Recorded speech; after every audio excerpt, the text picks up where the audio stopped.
ये डिक्टेशन 100 शब्द प्रति मिनट से लिया जा रहा है। स्टार्ट करेंगे 2 सेकंड में।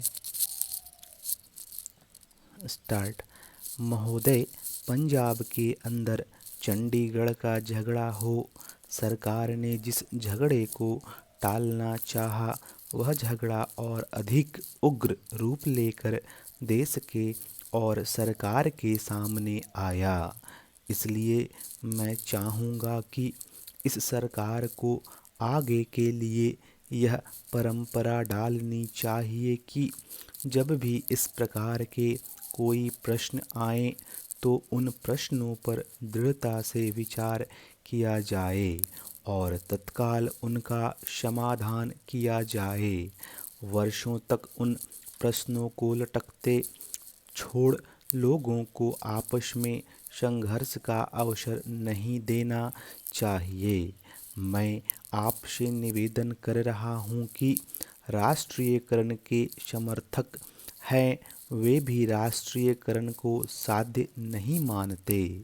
प्रधानमंत्री ने स्वयं स्वीकार किया है कि अनेक देशों में बैंक सरकार के हाथ में हैं, लेकिन बैंक सरकार ने ले लिया तो समाजवाद आ गया। ऐसा कोई नहीं कह सकता।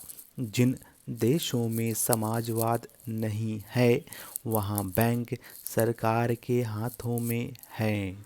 फ्रांस में समाजवाद नहीं है, सरकार ने बैंक ले लिए, और ऑस्ट्रेलिया में बैंक सरकार ने ले लिए थे।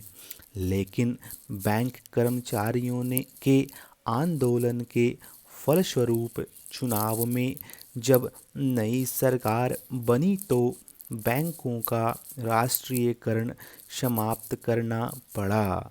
राष्ट्रीयकरण कोई हर रोग की रामबाण औषधि नहीं है और राष्ट्रीयकरण सरकारीकरण में नहीं बदलना चाहिए। जिस तत्परता से सरकार ने बैंकों को अपने हाथ में लिया है, उससे आर्थिक क्षेत्र में कठिनाई पैदा हो सकती है। नए नए लोगों में नई नई आशाएं जागी हैं।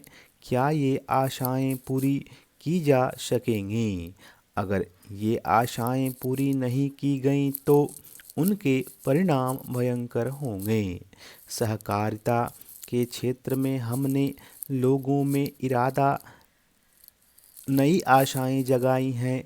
हमारा तंत्र उसको पूरा कर पा रहा है। समाजवाद पात्र मात्र इरादा नहीं है।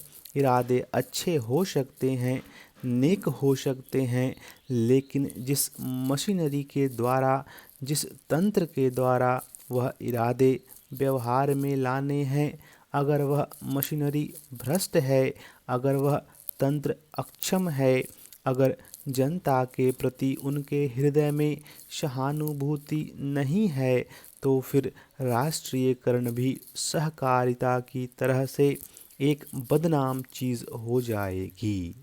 सरकार बहुत से कारखाने चला रही है, कुछ अच्छे चल रहे हैं, कुछ बुरे चल रहे हैं, लेकिन कारखाने चलाने के लिए, सरकारी संस्थाएं चलाने के लिए जैसे आदमी हमें चाहिए, वैसे आदमी तैयार करने का हमने प्रयत्न नहीं किया है।